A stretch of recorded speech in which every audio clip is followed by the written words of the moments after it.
Thank you, Jake. So, I'm going to have to hold this one, so we'll see if this works, but in a nutshell, does that work? Yes, that works. Okay, so I'm Thomas Farrugia, CEO at BetaBugs Limited, and with Simon, we'll be walking you through how you can farm insects.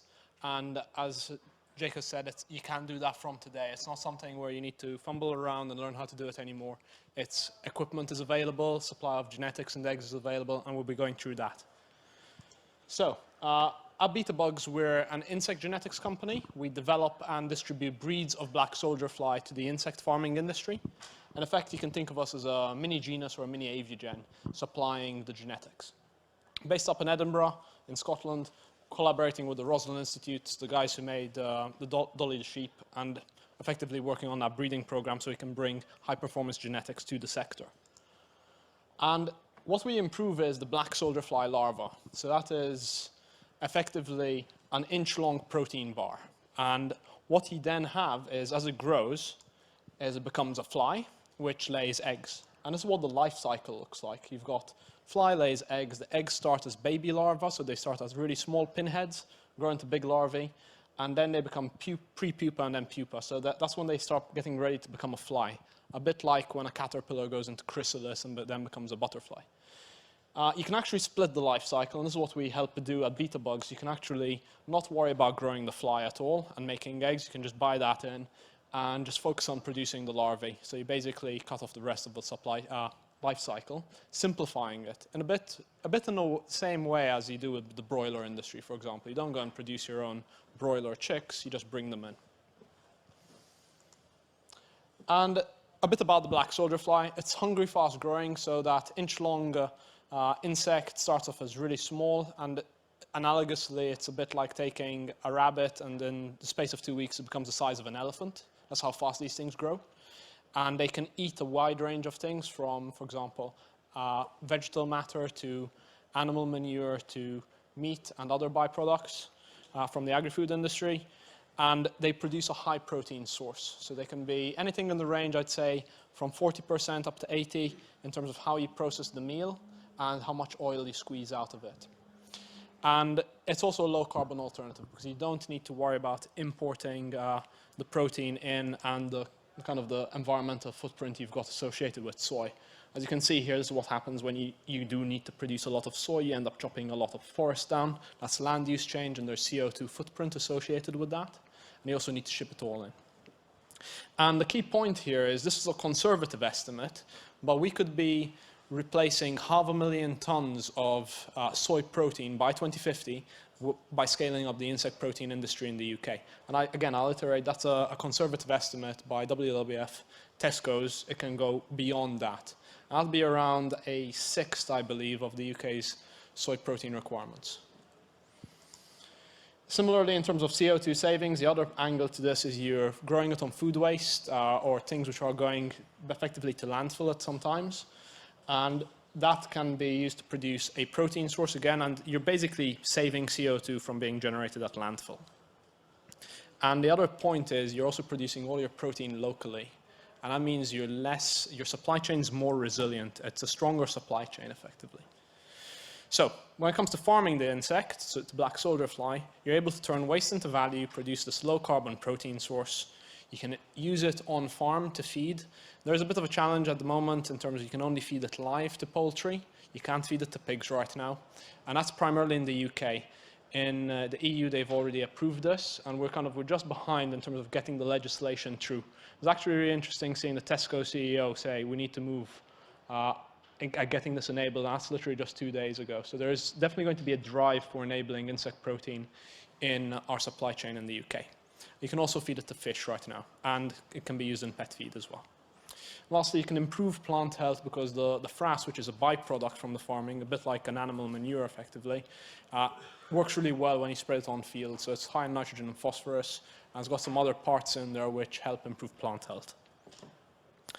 So this is how it all fits in. So you effectively have an opportunity to grow the bugs on materials in the agri-food supply chain, and then that you can take those bugs, process them, and produce an insect meal which can be used in the animal and aquafeed industries or the pet feed industries.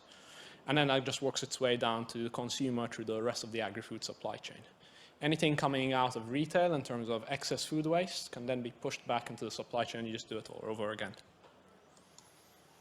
Now, we'll start digging a bit more into the technical aspects, but really high level. But the idea here is to grow bugs, you need hardware and genetics.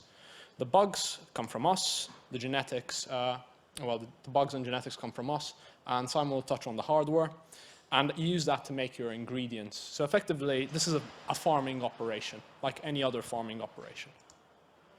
Main factors to control, again, you need to be able to control your environment and have really good environmental control in the system, and also controlling the husbandry. So you need to really have a good control of the rearing parameters and also make sure you have a consistent feed going in. Because they are like any other animal, feed in, feed out, or feed in, output out. So if you put in a poor feed, you're not going to get a lot of growth, you might not get as high a protein content, and you might not get lots of output either. So it's really about getting those conditions right. And it really helps with having consistent production. So the feed itself is usually quite wet. It's nearly a slurry at times, and you actually see the stuff used in pig farming, liquid feeding can actually be applied to this industry now.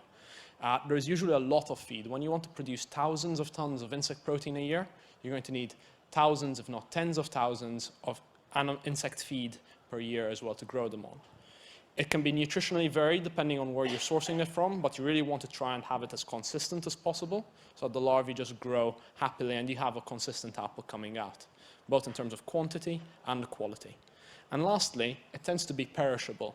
We're talking, let's say you're using fruit and veg, it will go off after a while.